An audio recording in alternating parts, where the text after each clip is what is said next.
And welcome back to Primetime News. And a special welcome once again to our viewers on TVJ International in the Cayman Islands and online at onespotmedia.com. Up first this evening, the parliamentary opposition today walked out of Gordon House after the Deputy House Speaker blocked their no-confidence motion against Prime Minister Andrew Holness. Now it follows the non-certification of Prime Minister Andrew Holness's statutory declarations by the Integrity Commission and the entity's damning report into the matter. More from Andrea Chisholm.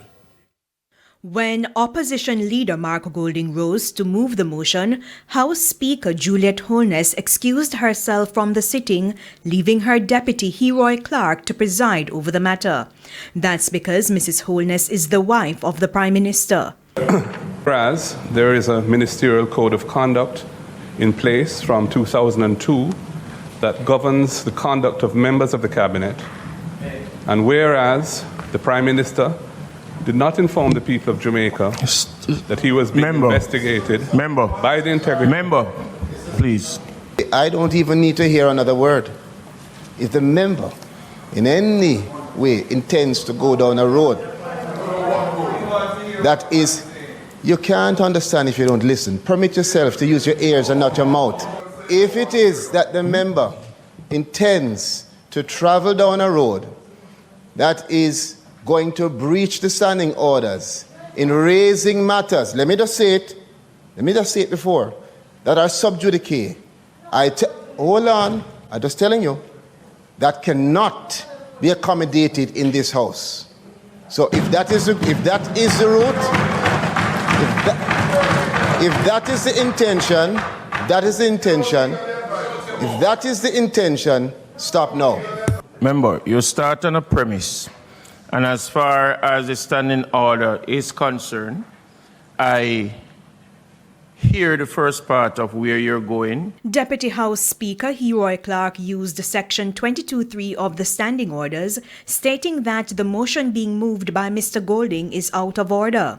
He also used the UK Parliamentary Handbook Erskine May to state that matters before the courts cannot be raised in a motion.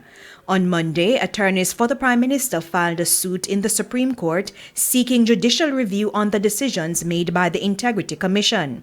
Back to the parliamentary sitting. Because there is a matter now under judicial consideration, it ought not to be discussed as it is sub judice. At this time, I am now ruling that this motion will not be entertained. Mr. Speaker, you've indicated this matter is sub judice. I'm not aware of that. However, what this motion engages is simply a matter of a breach of the ministerial code of conduct by the Prime Minister. And with that, the opposition walked out of the House and took the no-confidence motion to the streets, arguing that the Prime Minister breached the Ministerial Code of Conduct. Be it resolved that this Honourable House condemns the Prime Minister for not maintaining ethical standards of transparency and openness in government. Secondly, censures the Prime Minister for his acts of covering up and concealment of the names, including his own, of those members of the Cabinet and/or Parliament of which he was and may still be aware, but has kept them in positions of influence in the Cabinet with the effect of further undermining public trust in the institutions of government, and declares that the actions of the Prime Minister have severely undermined his credibility and trustworthiness, and that he no longer enjoys the confidence of this House.